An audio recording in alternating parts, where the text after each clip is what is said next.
Hello, I'm back again. Gonna do another Pale Blue Wave video. This one is called I Didn't Know These People. Now I'll never forget them. That's the name of this one. Never seen it before, but let's check her out.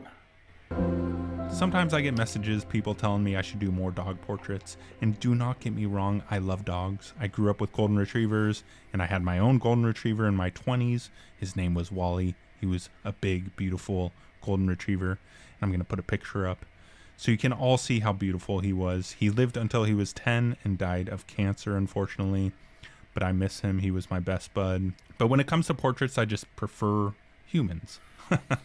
I just connect really well with humans, especially older people. But the problem is 80 to 90% of older folks that say over 60 just say no. But when they do say yes, it is amazing because they are usually really unfiltered, because it's not like they have a boss looking over them. You know, they're retired. They don't really care. They're going to tell you how it is. What did it feel like when you knew you were coming home? Oh, are you kidding me? I got on a plane, a jet, a charter jet, everybody who was going home, right? With 5 stewardesses. And I mean, they were stewardesses in those days, you know? And we started in a smoke pot all the way home. All the way home. Wow. And I brought back 5 pounds of real good pot in my bag. No, it's checking. Yeah. Wow. They cut me loose in San Francisco at the Presidio. 1969, San Francisco, right? And I had about $5,000 or $6,000 from separation money. Okay. And 5 pounds of pot. In 1969 in Haight-Ashbury. Yeah. I was good. Finally, my father came by. Old people are interesting. They got so many stories, especially from their generation. Things were different then.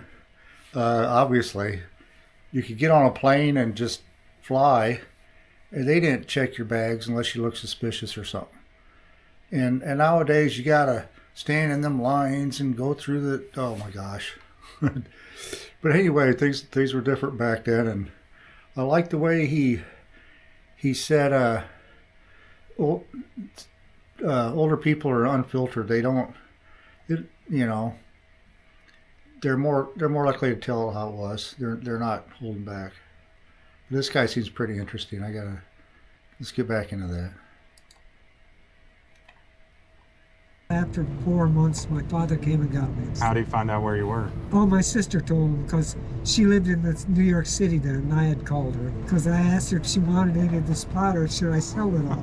And she wanted some, so I was going to take some of it. Yeah. So you were just kind of partying, celebrating. Yeah, I was People just grow their own nowadays. My father's getting me. Were you ready to go? Oh, yeah. I had to go back to school. I knew that. How old were you? 19. Whoa, really young. Yeah. I remember being 19. You don't really think about tomorrow all that much. Oh, God. I was mortal. We had just met on the street. Hey, I do portraits of people and interview people in Portland. I think you'd be a cool subject, yeah. Oh, why? Because I'm old? I do like talking to older people because usually they have a lot of life experience and they're fun to talk to. So, yeah. Sit down. Yeah? All right. My name is James. James, I'm Ryan. I'm 77. I would have put you at like 60. You're looking good. Well, as any 77-year-old, you should break it down. Do you feel pain more often? Oh, yeah. Yeah. Oh, yeah. What kind of pain is it? All over. Where do you feel the most pain usually? My knee, I got I was in the war when my kneecap got blasted out. I was that day a spotter on a helicopter. A spotter would find some. I was going to stop it, but it's getting interesting. The pilot would go over there, and the gunner and myself would shoot at the bad guys. But one of these bad guys had a rocket that took us out of the sky. Killed the pilot and the co-pilot. I like how he seems to have a good attitude about it. I'm just getting to that age. I know what it's like to feel old. Well, he's 14 years older than me yet, or 12 years older. But yeah, I like how he's got a good attitude about it. You hear so many stories, of wars and stuff, and some of them are pretty dramatic, and a guy I used to work with, I said, well, what happened to you? He had an injury too near his knee. And really about all he said about it was, he just said, I zigged when I should have zagged. Oh my gosh. Some of these guys they're just, oh my gosh, they're so interesting. And I survived, but I got trapped. He didn't get even a scratch. Wow. He walked away. Wow. He picked me up, put me on the medevac. So you were in enemy territory? Oh, When you yeah, fell? everything was enemy territory. Yeah. in Vietnam. There was no front line. So- Everybody was on the front line. So what were your thoughts when your helicopter was going down?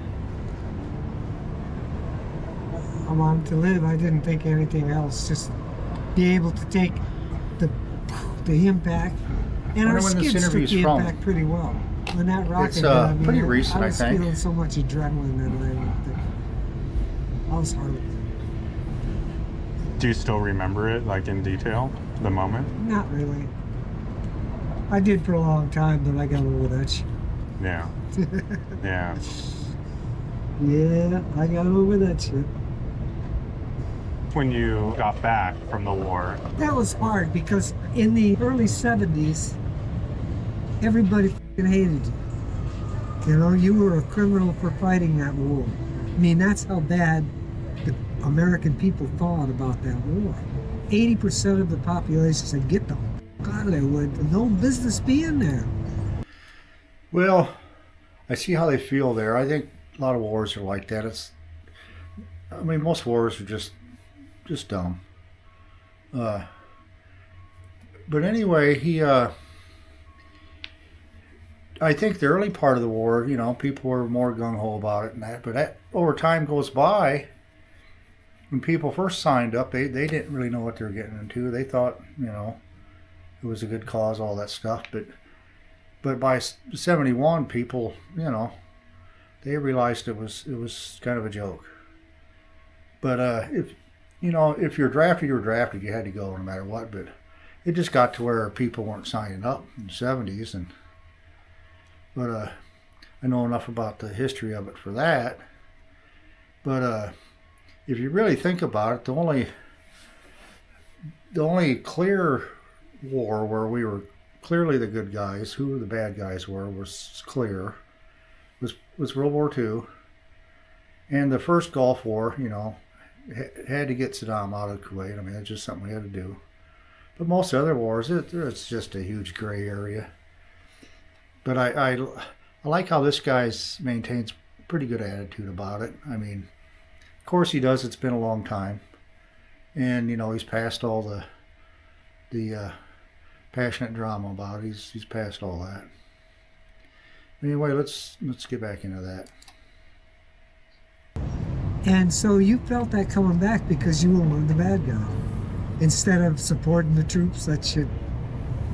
So it was tough. I got my way through school, but a lot of guys didn't, man. A lot of guys didn't make it.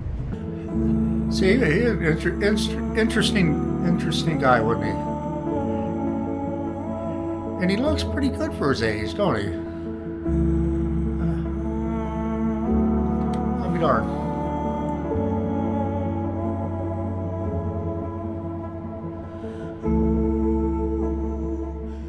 so I've been doing portraits for about 3 years now, and I recently have been thinking about all of these informal rules I've created for myself when I'm out on the streets, kind of like how I behave on the streets.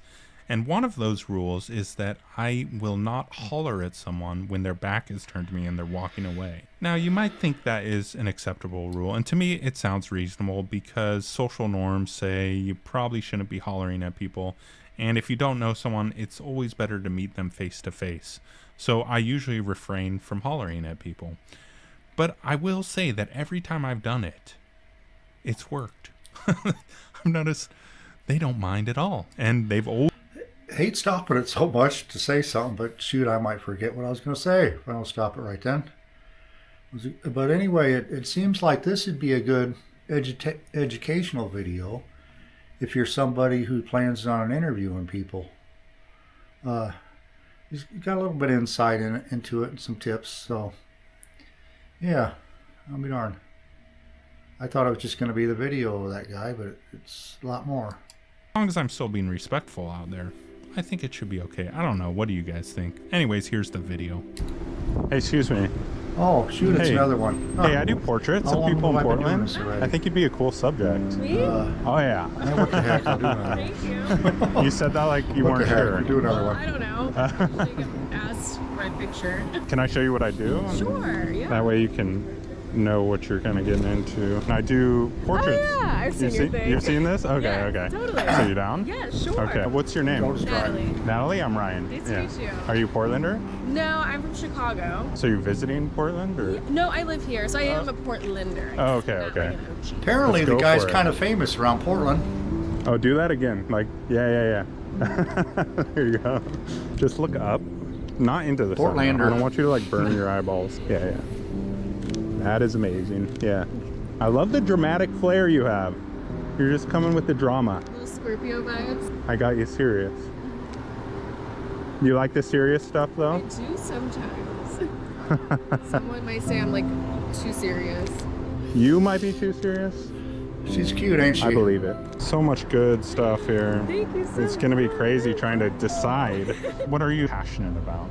I love dance. She don't look serious to freedom, me. creativity, and movement. But It's she just something don't. so beautiful. She- to this she- day, it she helps me looks get all through so smiles, much all like smiles. BS. It makes you just forget about all your problems. What's something you're great at? I think chasing the things I want in life. If you could tell the world one thing, what would you tell them? Be there for each other. We're in a such scary divide, and I think we lose hope. Love one another as best as you can.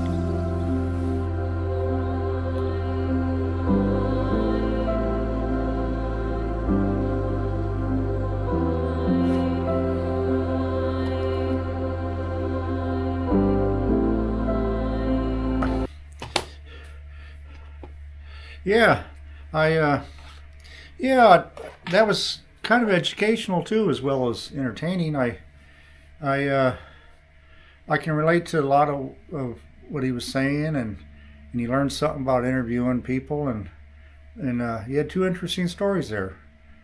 But yeah, I really liked it. I'll have to check out some more of this guy's stuff. Anyway, thanks for watching, and leave a comment.